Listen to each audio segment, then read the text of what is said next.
بيقولوا لي خدت مضاد حيوي، فقلت لهم دي طبعا مصيبه بالنسبه لهم بقى. اسمه ايه وبتاع وكده ليه، وده ممكن يكون سبب اللي انت هتموت كلام يعني في ايه يا جماعه، انا زيكم بتعاطى. عايز اقول لكم حقيقي يا بخت المرضى المصريين بالدكاتره بتوعهم. عايز احكي لكم كده تجربتي لاول مره كنت تعبت. حرارتي كانت عاليه قوي، كانت واصله ل 40. فحاولت اخد الدواء معايا، طبعا جايب من مصر الدواء بتاعي والمضاد الحيوي والحقن والحاجات دي، عشان عارف هنا المضاد الحيوي مش بتتعمل بسهوله. فالمهم الحراره ما بتنزلش عاليه، فاضطريت اروح الطوارئ. اول لما حبيت اكشف وعايز اروح الطوارئ، اول حاجه عملتها احنا بيكون معانا حاجه اسمها التاي كارد. ده بيكون زي رقم التامين بتاعك اللي انت ممكن تروح حاجه. طبعا الاضمن عشان خاطر يعني تبقى تبع التامين تروح المستشفيات الحكوميه. فحاولت ادور على المستشفيات اللي هنا، لقيت في مستشفى كذا وكذا، واغلبهم تبع جامعه سيملفايس اللي بدرس فيه. يعني حتى قبل ما اتعب خالص سالت، قالوا لي هو سيملفايس دي اللي بيكون فيها ايه يعني معظم الحاجات، وهي مستشفيات حلوه جدا يعني، وانا بتدرب بلاقي حاجات تحفه. فالمهم حاولت اروح يعني اكشف. فدخلت اشوف الريفيو بتاع الناس على المستشفيات، لقيت كاتبين اللي في ناس بينتظروا. يعني واحد بس كاتب بابايا كان تعبان جدا وبطنه تعبانه جدا معرفش يروح الطوارئ، كان الانتظار تقريبا 5 ساعات، وبعد كده بعد ما دخل قعدنا 15 ساعه جوه. فقلت الارقام دي 15 ساعه في الطوارئ و5 ساعات بره، اكيد حاله صعبه جدا. ولقيت المشكله بتتكرر كتير، يعني كله كاتب نفس الكلام. وكاتبين مش عارفين يتكلموا انجليزي وكلام كده، فقلت اكيد يعني مش صح، فاروح اجرب، مفيش اوبشن قدامي غير كده يعني. فالمهم ولقيتهم دي مثلا تقييمها مثلا 3.5 من 5، الثانيه 2 من 5، فقلت دي احسنهم يعني. فالمهم رحت، اول ما دخلت وريتها رقم التأمين، ما كنتش راضي خالص، حرارتي كانت 40. فوريتها رقم التأمين وقلت لها، قالت لي طب عايز اعرف عنوان، يعني في حاجه اسمها الادريس كده اللي هو عنوانك، وريته لها. فقالت لي تمام استريح وهنكلمك. قلت بقى اهو نشوف بقى يعني هيطولوا ولا لا. فلقيت المستشفى كانت فاضيه خالص، ما كملتش تقريبا 3-4 دقايق، ولقيتهم فعلا بينادوني، قاسوا لي الضغط والحاجات اللي هي الاول خالص دي، وبداوا يشوفوا لي يعني يطمنوا البلد بريشر كويس والدنيا كويسه، معرفش ايه عندك، الشفه بتاعتك كذا كذا كذا. طيب تمام تعالى معايا، دخلوني غرفه يعني الطوارئ او كده، ولقيتهم بداوا يسالوني عن تفاصيل مهتمين جدا، والممرض بيتكلم انجليزي. قلت امال ايه، كان 5 دقايق دخلت والدنيا زي الفل. كان كل تقريبا 5 دقايق بيقيسوا لي الحراره، وبعد كده لقوها 40، قالوا لي الحراره 40. طيب نعمل ايه، قلت لهم طب ما بدا 10 دقايق ربع ساعه بيقيسوا لي الاكسجين ساتيوريتد قد ايه، نسبه الاكسجين قد ايه ومش عارف ايه والكلام ده كله، والضغط والقلب وكده، ولاحظوا ان مثلا ضربات القلب سريعه شويه. فجم قالوا لي انت ضربات قلبك سريعه ما شكيتش منها ليه؟ فقلت لهم انا حاسس اللي بتنفذ بسرعه عشان خاطر غالبا مثلا لابس الماسك او كده. فقالوا لي ممكن. بعديها مثلا نص ساعه مفيش حاجه بيركبوها لي. قلت لهم هو في ايه؟ قالوا لي احنا هندي لك زي على كلامه يعني، قال لي زي ما يكون كده حقنه في الوريد او حاجه ميه، حاجه تقلل الحراره شويه. طب فين الخافض فين الحاجه؟ قالوا لي هنشوف يعني. وبداوا ياخدوا عينه دم فبعد ما اخدوا عينه الدم وكل حاجه، استنى النتيجه تطلع ساعه ساعتين، ولا لا بتاخد وقت، ما اعرفش حسب ما بيطلع. ساعتين 3 هم مش بيعملوا حاجه خالص غير بيقيسوا لي، والحراره ما زالت عاليه، وحقنه طبعا الميه ما عملتش حاجه.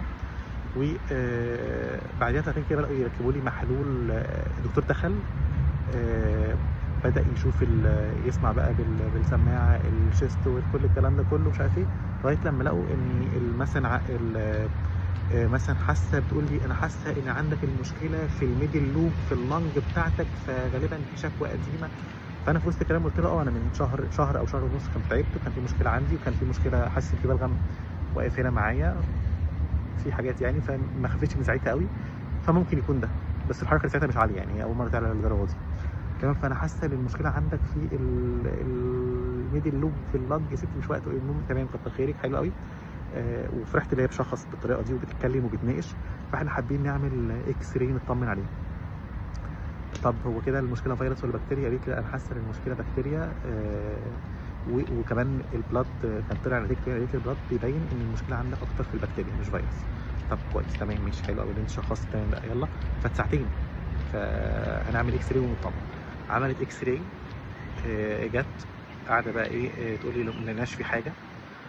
وكان عاجبني جدا اللي هي بتتناقش مع الممرض، تحس ان هو تيم فعلا. دي كانت حاجه من الحاجات اللي فعلا احسن من مصر، اللي هم التيم كله بيتكلم وبيتكلموا بهدوء، والتيم مع بعض ومتعاونين بيبصوا على حاجه وبيتعلموا فجو فعلا يعني. بتحاول تفهم كل حاجه وبتشرح لي. يعني عندك كذا في الفصل كذا فمش عارف ايه، غالبا عشان عارف ان انا دكتور او حاجه فبتحاول تفهمني اكتر يعني. فالمهم اتبسطت من كل الكلام ده وزي الفل، قلت هم بيشخصوا بقى يعني ايه، مش بيكروتوا، لا ده بيشخصوا بجد. فالاكس راي كويس، طب نعمل ايه؟ قالت لي هو كده ما دام الاكس راي كويس وانا حاسه في مشكله عندك في الرئه، قلت لها لا انا الشكوى بتاعتي سنة معظمها في يعني عندي مشكله في الصوره اكتر فشوفي الزور. فبصت عليه وكده قالت لي تمام، هو يعني في التهاب او كده بس انا برضو شاكه يكون حاجه في الشيست اكتر. فاحنا كده استبعدنا ان يكون المشكله عندك في الشيست اكس راي، مفيهوش حاجه. فاحنا دلوقتي محتاجين نعمل بقى ايه؟ ممكن يكون عندك فيروس كوفيد، فاحنا محتاجين نعمل ايه؟ نشوف بقى كوفيد نعمل المسحه، هل موافق على حاجه زي كده؟ قلت لها انا ما عملتش قبل كده بصراحه، فطب ايه الدنيا؟ فقالت لي انا شايفه اني نعملها احسن وهنعمل مسحه، ودي مسحه يعني زي سريعه كده. قلت لها تمام يلا بينا. عملتها ومقلبه ما اعرفش ايه، واستنى بعدها ساعه ساعتين تانيين مفيش اي حاجه.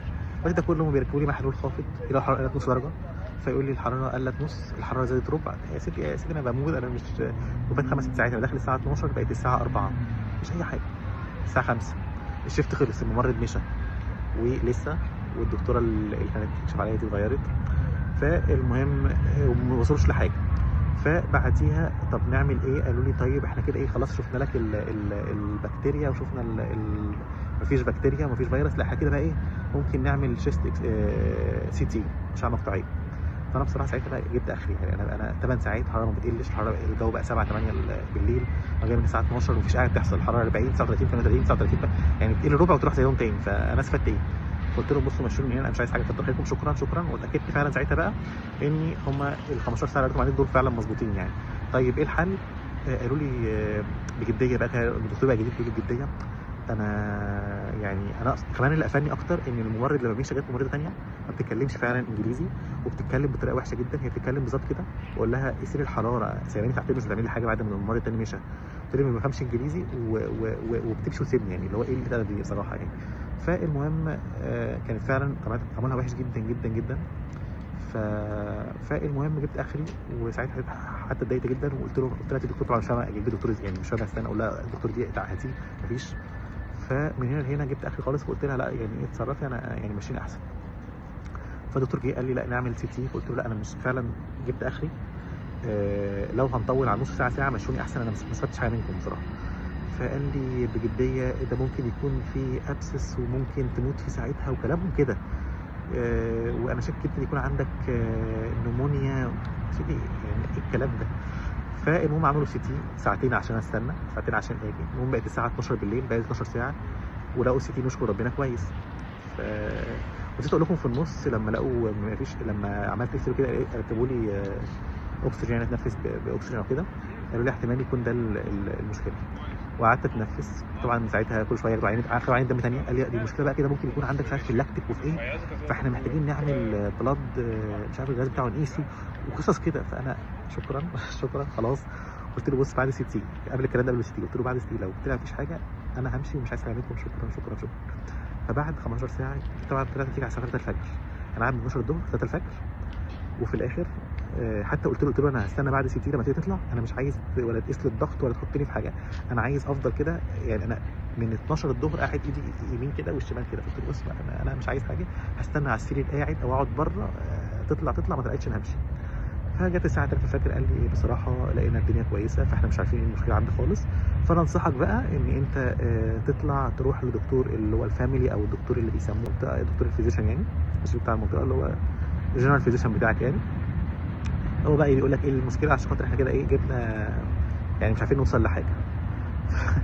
فحقيقي يعني هو الخلاصه اني انا لقيت هنا العيب اللي انت لو بتموت هم ماشيين بجايد لاين مش هيفوقوك. طبعا لما بقول لهم مضاد حيوي، انا كل ما بقول لهم بيقولوا لي خدت مضاد حيوي، قلت لهم دي طبعا مصيبه بالنسبه لهم بقى، اسمه ايه وبتاع وكده ليه، وده ممكن يكون سبب اللي انت هتموت كلام يعني في ايه يا جماعه، انا زيكم بتعاطى وهم بيحاولوا يوصلوا للحقيقه المشكله عندك ايه بالظبط. فبالهم طويل بقى، ما دام انت يعني عايش حقيقه رزق كده، هم مش باقيين على حاجه، عايزين يوصلوا للمشكله بادق حاجه. فنستبعد البكتيريا، لا نستبعد الفيروس ده، لا نستبعد كورونا. وبعد كده قالت لي بتقول لي هو انت جاي منين؟ قلت لها من مصر. قالت لي اخر مره سافرت مصر امتى؟ فقلت لها اهلا، عشان بقى هم يفتحوا لي فتوحه بقى عارف بقى اللي هو ايه الامراض بقى اللي مثلا بتتنقل من دوله لدوله ممكن يكون عندك في الجامعه في ايه؟ والمرض الحيوي ده بقى قصه، والخوف قصه، كل حاجه قصص بالنسبه لهم. فيعني العيب ان هم بالهم طويل جدا جدا، هم مش نظام حي خلاص. الميزه ان هم فعلا بيبداوا يوصلوا للمشكله ايه فعلا. يعني انا مثلا لما ساعتها، هو غالبا كانت المشكله في الشيست حاجه، هي حاجات بسيطه هنا. فهم لما ادوني بعض الحاجات ومضاد الحيوي بقى في الاخر خالص، يعني كانوا مش عايزين مضاد حيوي في الاخر خالص، لما يعني لقوني بطلع لهم مضاد حيوي اللي معايا، فاللي هو خلاص نديك مضاد حيوي من عندنا احسن من ناخد مضاد حيوي مش عارفين هو جبته منين. فساعتها فعلا يعني كنت بقالي شهر في حاجات هنا كده، ميوكس وحاجات هنا كده. ففعلا لما هم ادوني الحاجات دي بدات احس التنفس يتحسن، لكن مش يعني بالهم طويل وهيستعملوا حاجه وفي الاخر ممكن ما يوصلوش حاجه. انا فاكر مثلا في مصر لما كنت بتعب بوصل حراره 38 ونص، اروح المستشفى يركبوا لي محلولين 3 كده اطلع بجري. فعيبهم بالهم طويل قوي، ميزتهم ان هم هيوصلوا للحاجه لكن ممكن ما يوصلوش. يعني هنا مش مشكله خالص اللي هم يقعدوا ساعات كتير وبعد كده مش عارفين يوصل لحاجه. روح لحد تاني. احنا بننصحك بعد 15 ساعه من 12 دقيقه الفجر، وبننصحك تروح بقى لدكتور متخصص يحولك لدكتور بتاع يعني بالمونري او كده، عشان خاطر مش عارفين نوصل لحاجه. يعني يا بخت فعلا الطب في مصر، لكن هنا الميزه حقيقي فعلا اللي هم بيوصلوا للتشخيص فعلا.